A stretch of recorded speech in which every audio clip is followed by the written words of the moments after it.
Hello दोस्तों, आज हम आपको एक्सप्लेन करने वाले हैं फ्रॉम सीरीज के सीजन 1 का एपिसोड 8। तो दोस्तों, इससे पहले कि हम वीडियो शुरू करें, मेरी आपसे एक रिक्वेस्ट है कि अगर आपको यह वीडियो पसंद आता है तो वीडियो को लाइक और चैनल को सब्सक्राइब जरूर करें। दोस्तों, साइंटिफिक थ्रिलर सीरीज फ्रॉम के पिछले एपिसोड में हमने देखा कि कॉलोनी हाउस फातिमा के 1 साल पूरा होने की खुशी में पार्टी कर रहा है। सब लोग मजे कर रहे हैं, लेकिन तभी केविन नाम का एक आदमी, जो कि एक मॉन्स्टर के प्यार में पड़ चुका है, वह ऊपर जाकर बाथरूम की खिड़की खोल देता है, जिससे कि सारे मॉन्स्टर घर के अंदर घुस जाते हैं। तभी चारों तरफ चीख पुकार मच जाती है। मॉन्स्टर लोगों का शिकार करने लगते हैं। तभी डोना लोगों को गाड़ी में भरकर शेरिफ के ऑफिस की तरफ भागती है। जूली और विक्टर ऊपर से रस्सी डालकर नीचे उतरते हैं। विक्टर जूली को लेकर जंगल की तरफ भाग जाता है। डोना कॉलोनी हाउस के लोगों को लेकर शेरिफ के ऑफिस में पहुंचती है। तभी हम देखते हैं कि वहां पर एक मॉन्स्टर पीछे से आकर फादर खतरे की गर्दन को चीर डालता है, जिससे मौके पर ही फादर खतरे की मौत हो जाती है। कॉलोनी हाउस में हुए भयानक हमले के बाद पूरे कस्बे में तबाही मच चुकी थी। कई लोग अपनी जान गंवा चुके थे और बची हुई आबादी खौफ के साए में जी रही थी। लेकिन एपिसोड 8, जिसका टाइटल है broken Windows and open doors, कहानी को बिल्कुल एक नए मोड़ पर ले जाता है।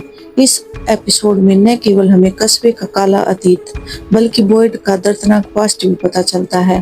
तो चलिए बिना किसी देरी के शुरू करते हैं आज का डिटेल्ड ब्रेकडाउन। एपिसोड की शुरुआत होती है पास्ट के फ्लैशबैक से। बॉयड आर्मी से रिटायर हो चुका है और उसका सपना है कि उसकी अपनी एक बोट हो। उसकी पत्नी एबी उसे एक बोट की चाबी गिफ्ट करती है। दोनों अपने बेटे एलिस के साथ रोड ट्रिप पर निकले हैं, लेकिन तभी रास्ते में वही रहस्यमय गिरा हुआ पेड़ और कोयों का झुंड दिखाई देता है। जैसे ही वे रास्ता बदलते हैं, वे इस अनजाने और खौफनाक टाउन में फंस जाते हैं। जब वे कस्बे में पहुंचते हैं तो उनकी मुलाकात फादर खत्री से होती है। फादर खत्री उन्हें चेतावनी देते हैं कि रात होने वाली है और यहाँ पर कुछ खौफनाक जीव शिकार पर निकलते हैं। शुरुआत में तो एबी पिस्तौल निकाल लेती है, लेकिन तभी फादर खत्री बोलते हैं कि आपके पास पिस्तौल है, यह बहुत अच्छी बात है, लेकिन उन पर यह कोई काम नहीं करेगी।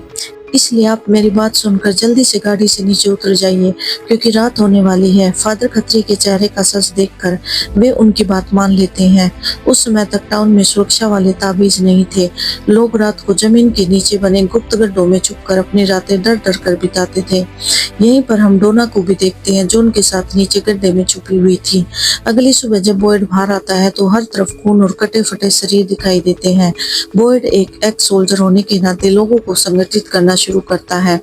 बॉयड और फादर खत्री आपस में बात करते हैं कि मॉन्स्टर रात को शिकार के लिए आते हैं तो दिन में कहाँ छुपे रहते हैं। वह जंगल की तरफ देखकर सोचते हैं कि जरूर जंगल के अंदर खाने के लिए कुछ न कुछ सोर्स जरूर होगा, तो हमें वहां अंदर जाकर खाना ढूंढना चाहिए। तभी फादर खत्री कहते हैं कि लेकिन अंदर जाएगा कौन? बॉयड कहता है कि मैं अंदर जाऊंगा। इधर बॉयड का बेटा एलिस नोटिस करता है कि उसकी माँ की तबीयत खराब हो रही है। वह कुछ अजीब सा बर्ताव कर रही है। एलिस अपने पिता से कहता है कि उनको अपनी पत्नी के साथ कुछ समय बिताना चाहिए, लेकिन बॉयड कहता है कि मैं पहले जंगल जाकर खाने की तलाश करूंगा और फिर रात में आकर मैं तुम्हारी माँ से बात करूंगा। बॉयड अकेले ही जंगल में शिकार की तलाश में निकल जाता है। जंगल में उसको एक कुत्ता दिखाई देता है। जब वह उस कुत्ते को देखता है तो वह कुत्ता डर कर भाग जाता है। बॉयड उसके पीछे पीछे भागता है, लेकिन तभी रात हो जाती है और जंगल में से मॉन्स्टर के चिल्लाने की आवाजें आने लगती है। यह देखकर बॉयड अपनी पिस्तौल निकाल लेता है। वह घबरा जाता है। मॉन्स्टर की चीखें सुनकर बॉयड अपनी जान बचाने के लिए एक झाड़ी के पीछे बनी छोटी सी गुफा में गिर जाता है। अजीब बात यह थी कि मॉन्स्टर गुफा के मुहाने तक तो आए, लेकिन वे अंदर कदम नहीं रख पाए। जब सुबह हुई तो बॉयड ने देखा कि गुफा के अंदर पत्थर पर अजीब चिन्हों वाले 15 ताबीज टंगे हुए थे।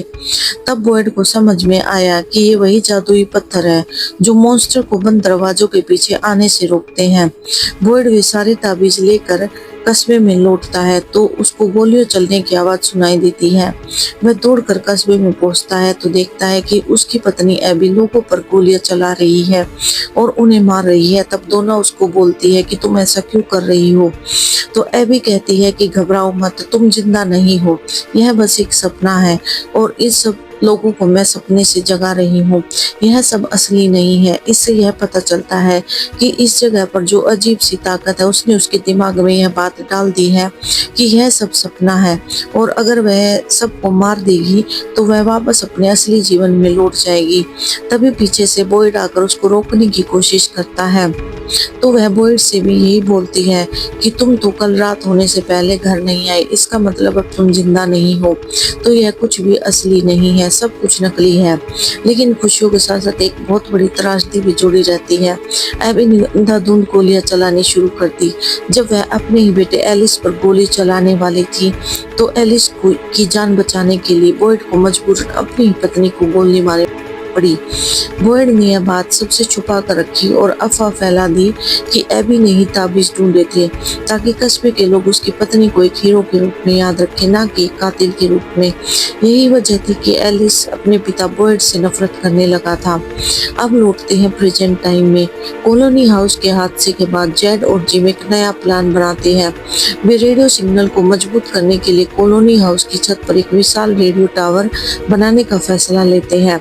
वे डोना और पूरे कस्बे के लोगों को एकजुट करते हैं ताकि गाड़ियों की बैटरियां, तार और लकड़ी जुटाकर बाहर की दुनिया से संपर्क साधा जा सके। दूसरी तरफ बॉयड अब और छुप कर नहीं रहना चाहता।